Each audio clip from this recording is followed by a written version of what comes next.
To the restless, the insomniacs, the stressed out, the overworked, the doom scrollers, the worried and the bored, this is for you. Good writing is meant to make you think.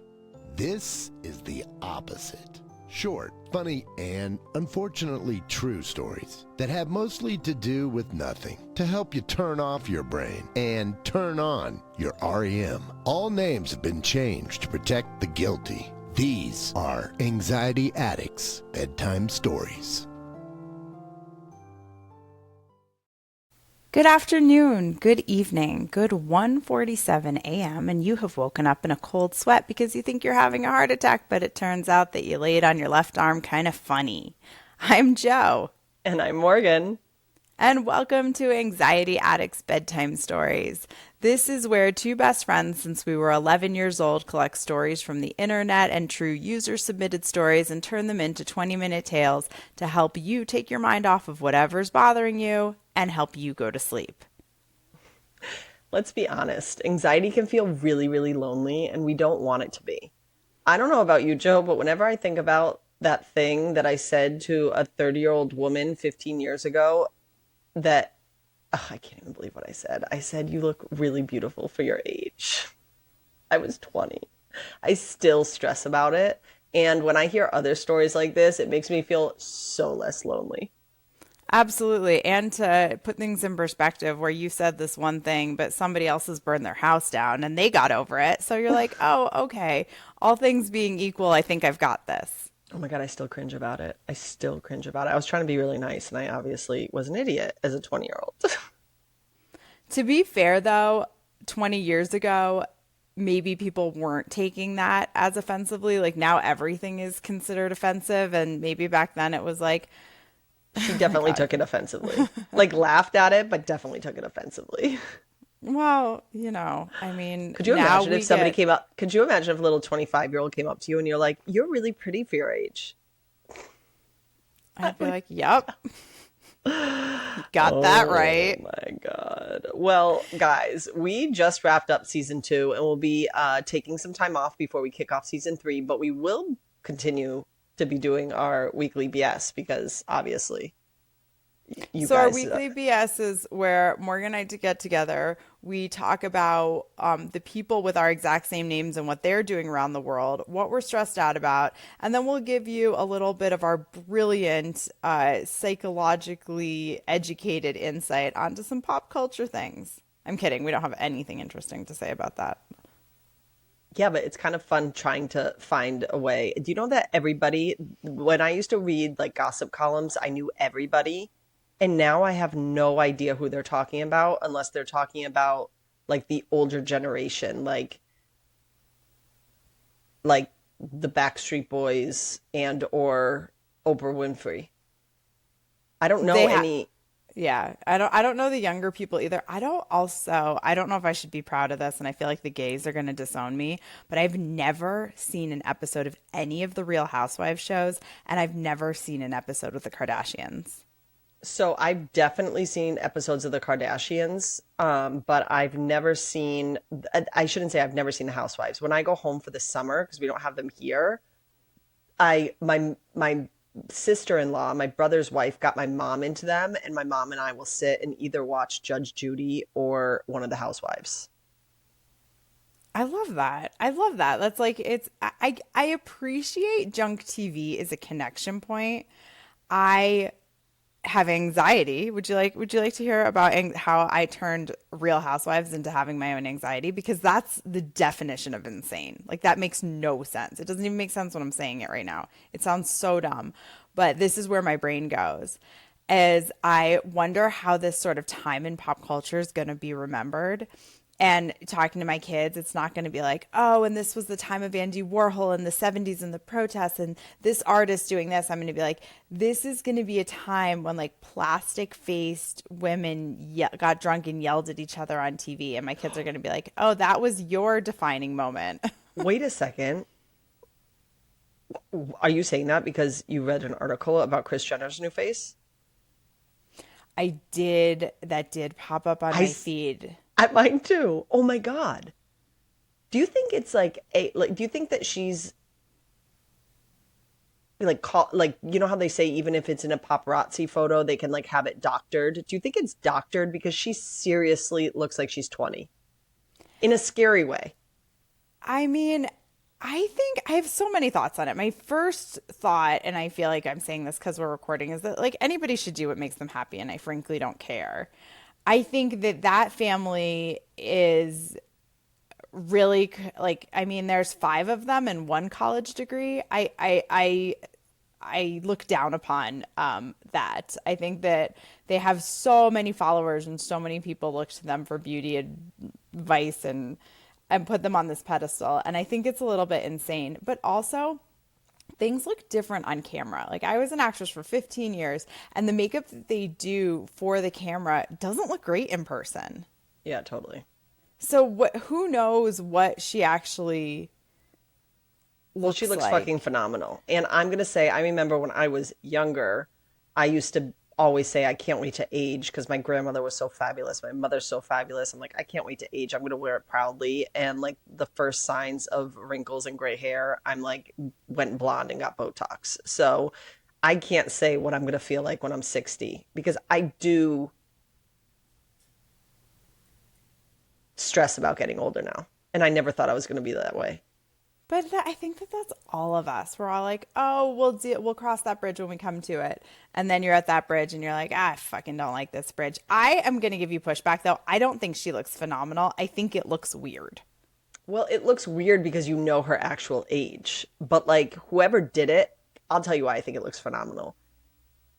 If she was I won't say 20, a 30-year-old, like, or a 40-year-old, let's say 40-year-old that looked like that, you would say, wow, she's such a beautiful woman.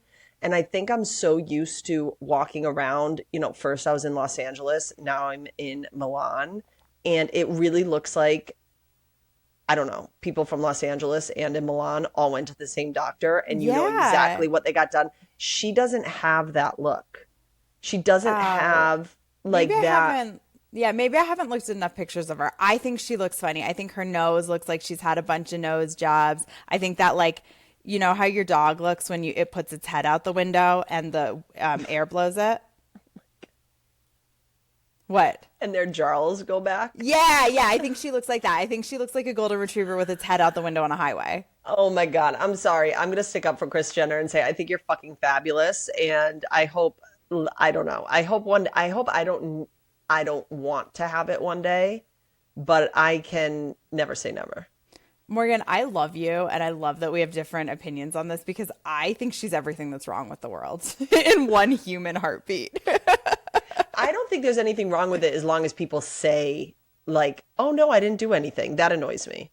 I agree with that. I totally agree with that. But if somebody says, like, if your grandmother, if my grandmother ever came and it was like, I just got my boobs done, I just got this, and this is not what there was something going around the internet where somebody's like, please don't call me a natural beauty. Like these women who look like real natural beauties, like surfer girls. They're like, my hair is dyed, my lips are filled, there's Botox in my forehead, my eyebrows are dyed, my eyelashes are fake, and like they go, I put in a lot of work to look like a natural beauty. And I loved that because it's like everyone thinks, you know, you wake up looking like people wake up in the movies. And I wake up and I like look in the mirror and I go, holy shit, that's Because scary. the internet's a lie. I feel like this is why God gave us degenerative eyesight. Like you're just supposed to, as you age, you're just supposed to not be able to see yourself as well anymore.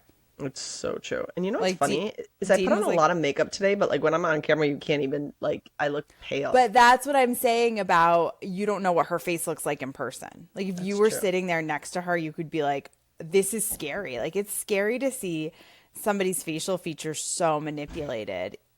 Morris, I would like to wrap this up by saying you've never seen a dog happier than when it's sticking its face out the window of the back seat of a car on like a country highway road. So maybe this is just a way for everyone to look as happy as a golden retriever going to the lake.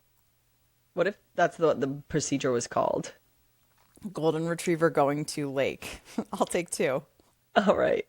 All right, let's move on to Joe's favorite segment. So, for anybody who's new to listening to our Anxiety Addicts Weekly BS, we love looking up and getting notifications on people all around the world that happen to share our same name. And sometimes people who don't even share our same name, but something that, like, I don't know, the initials or something, as Joe sometimes brings to the table. No, I'm just teasing. And I started mine, I don't know, like 3 months ago. Joe's had hers on for years, the notifications of Joanna Newman or Joe Newman or whatever you have in. I started mine 3 months ago, and Joe gets like daily or weekly updates on different Joe Newmans or Joe Diana Newmans around the world. And I, in 3 months, got one until this week. Dun dun dun. Now, unfortunately, Joe's are way better because they're usually obituaries of older women whose time has passed. And, we like to celebrate them here on Anxiety Addicts. But mine are always very strange. And about 100% of the time, they're in Ireland. So, my one this week, and I had to look up the name of this town, it's called Nina. And it looks like it's like a little southeast of Gatwick. Is it Gatwick? No, not Gatwick. Oh my God, no, Galloway. Galloway. Ooh, I'm gonna get in trouble for that. That's the airport in London, of Galloway. And it came up in my feed that there was an article written because in Nina they are the counselors, which are the lawyers, I guess you could say, of this small town who make sure life goes on as it should, are quite upset this week because, and I quote, Nina is just one of the many towns in the Midlands which has an excessive dog fouling problem. And I just, Does that mean shitting? yeah, and people aren't picking it up. And I thought, well, I want to move to a place like Nina where the front page news of their local regional newspaper, like that's it. Could you imagine? Well, you kind of live in like the middle of nowhere, but could you imagine being so in like the worst thing that you can come up with to put on the front page of a newspaper is people aren't picking up their dog shit? Why am I Yeah, that's sitting like awesome. this? That's awesome. It means that the rest of your life is so well put together. Seriously, like that's a good community. But I have to say, guys, in Nina, like pick up after your dogs. Not only is it annoying for people, but I get really pissed. I live in a city. People don't pick up their dog shit, but it's really annoying for my dog too. Because like they like to smell the stinkiest, shittiest thing, and then I have to constantly pull them away. Like pick up your dog shit. I like that one. I like Th- that one. Things. Oh, by the way, just to say, the head counselor is Louise Morgan Walsh. And she's the one who was important enough to be quoted in the front page of the newspaper. So good job, Louise. Yes, or Louis Morgan Walsh. I don't know if it's a boy or girl, and I don't know how. Like, isn't that how you spell Louis too? You don't have an E at the end. Oh, okay. So I guess it's Louise. Let's assume she's a girl, and we because she's the head of a town of 25 people. So yeah, that was my Morgan Walsh I would like to bring up for the week. I know it's not a lot about her or him, but yeah, it was my first notification that came in besides the graveyard, the cleaning up the graveyard in another spot in Ireland. So yeah. What do you got for us, Joe? Hopefully something more interesting. Okay, so she's interesting because she's super creative and is somebody who I think you'd see on HGTV making stuff. Her name is Jo Newman. She had a career setback during COVID and opened up a new, refurbished and reworked, it says door, but it says Joe and Brian Newman are the kind of people that see something in a store and think, yeah, we could probably make that. And they opened up Newman Creations in the Haymarket Creamery building, and she makes all kinds of like really cool woodworking stuff. This I was is looking in at it. downtown Lincoln, Nebraska. But I'll tell you why I thought that this was so interesting, and it actually doesn't have anything to do with her specifically. But I was like, oh, woodworking is something I know absolutely nothing about. But I was remembering the woodworking class in high school, and if you're new to us, Morgan and I have known each other since middle school. And Mr. Zabrowski was the technical drawing teacher, but I think he also did woodworking. And I have this memory, and this is an anxiety deep, deep within my soul, of a good friend saying, I kind of wish a teacher would die so we didn't have school tomorrow. And then he died. And she felt guilt. She might still feel guilty about it to this day. This was 25 years ago. And not only did he die, but we still had school. Oh my God. I remember when he died. That was really sad. He was a great teacher. Yeah. He was fun. Like going to his class, woodshop class was fun. Yeah, and he was cursed by a student who just wanted to sleep in. Oh my God, don't say their name, because that would be, if it is an anxiety, then she would, or he, or anybody, not that they'd be able to figure it out, would feel shame. Do you know what brings me the most anxiety about this? This is all I want to do in life. I want to learn. I actually looked up wood shop classes in Milan. I would love to learn how to repurpose things, or when something breaks, be able to fix it, which I know sounds really stupid, but it's like, I'm going to take a class, in case you were wondering. But Morgan, that's why I think that what we're doing is so cool, because you're really worried about insulting somebody 20 years ago whose name you can't remember, and this chick killed somebody. She did not. I'm just saying, like, what you're anxious about saying one thing, and she said one thing, and then somebody died. You offended a 30-year-old, maybe. Could you imagine, like, if you said, like, I hate her, I wish she died or something, and then the next day they died? I would feel guilty. Yeah. I would also be like, everybody should be really fucking scared of me and be really nice to me, because I obviously have a magical power. I know, there's a lot going on there to unpack. Anyway, we are going to be re-releasing some of our favorite episodes throughout the summer.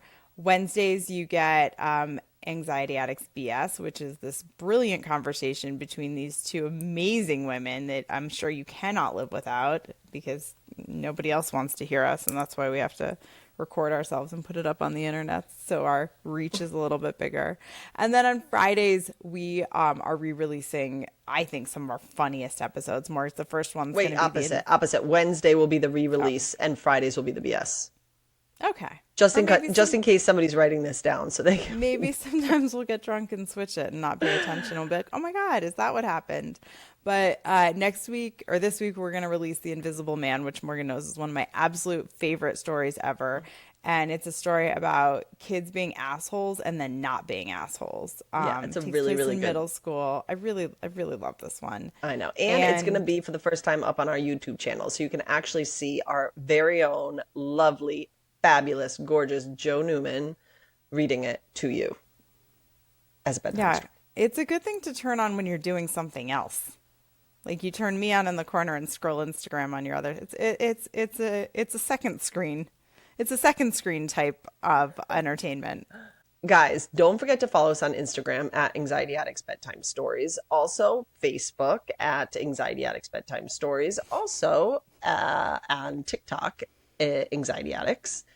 There is also www.anxietyaddictsbedtimestories.com, where you can get the latest news and submit your stories. Just click on stories. You can also listen to the podcast from there. Write to us, DM us, tell us anything. We really, really, really love to hear from you guys. More than anything, your stories. Please go to www.anxietyaddictsbedtimestories.com/stories. It's super easy. It's a contact form.